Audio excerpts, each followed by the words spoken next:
Hurricane Lee becomes first Category 5 storm of Atlantic season. Hurricane Lee has powered up to a Category 5 storm, packing wind speeds of up to 160 miles per hour, 260 kilometers per hour, as it churns through the Atlantic. The storm will cause life-threatening conditions in parts of the region over the weekend, the U.S. National Hurricane Center, NHC, said. On its current path, the storm is not projected to make landfall anywhere. Lee is the 12th named storm of the Atlantic hurricane season, which runs from June to November.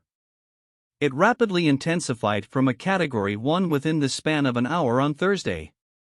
In its latest update, the NHC said that the hurricane is expected to pass well north of the Leeward Islands, the Virgin Islands and Puerto Rico over the weekend and early next week.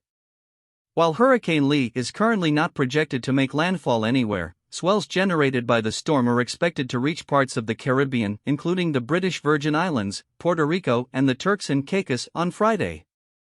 These swells are likely to cause life-threatening surf and rip current conditions, the update added.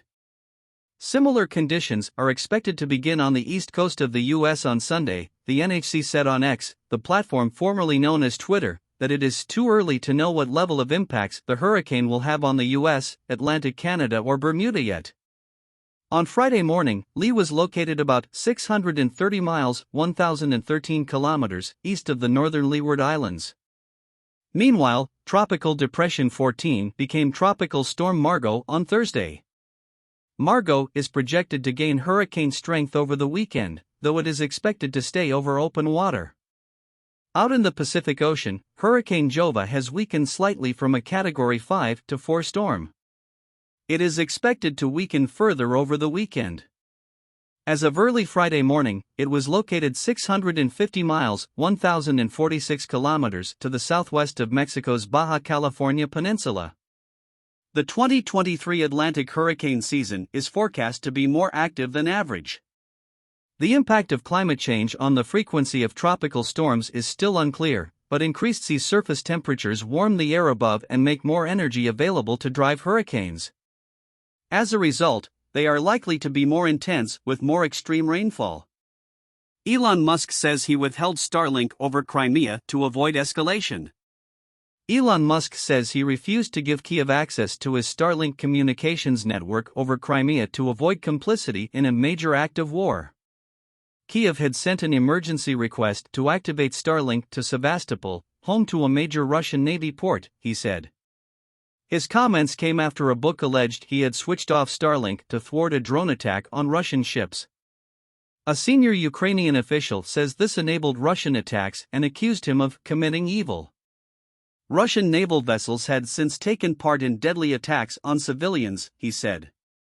By not allowing Ukrainian drones to destroy part of the Russian military fleet via Starlink interference, Elon Musk allowed this fleet to fire caliber missiles at Ukrainian cities, he said. Why do some people so desperately want to defend war criminals and their desire to commit murder? And do they now realize that they are committing evil and encouraging evil, he added. The row follows the release of a biography of the billionaire by Walter Isaacson, which alleges that Mr. Musk switched off Ukraine's access to Starlink because he feared that an ambush of Russia's naval fleet in Crimea could provoke a nuclear response from the Kremlin. Ukraine targeted Russian ships in Sevastopol with submarine drones carrying explosives, but they lost connection to Starlink and washed ashore harmlessly, Mr. Isaacson wrote. Starlink terminals connect to SpaceX satellites in orbit and have been crucial for maintaining internet connectivity and communication in Ukraine as the conflict has disrupted the country's infrastructure. SpaceX, in which Mr. Musk is the largest shareholder, began providing thousands of Starlink satellite dishes to Ukraine shortly after Russia launched its full-scale assault on its neighbor in February last year. Responding to the book's claim, Mr. Musk said on X that SpaceX did not deactivate anything because it had not been activated in those regions in the first place. There was an emergency request from government authorities to activate Starlink all the way to Sevastopol. The obvious intent being to sink most of the Russian fleet at anchor, he said.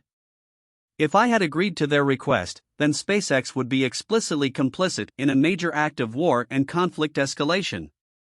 Dmitry Medvedev, Russia's former prime minister, tweeted, "If what Isaacson has written in his book is true, then it looks like Musk is the last adequate mind in North America." Russia illegally annexed Crimea in 2014, 8 years before Moscow launched its full-scale invasion of Ukraine.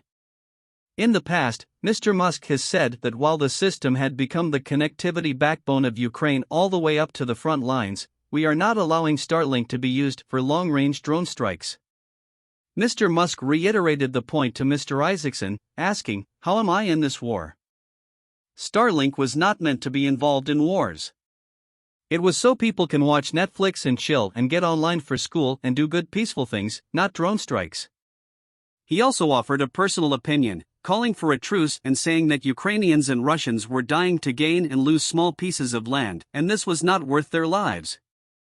He provoked anger last year when he proposed a plan to end the war which suggested the world formally recognize Crimea as part of Russia and asking residents of regions seized by Russia last year to vote on which country they wanted to be part of.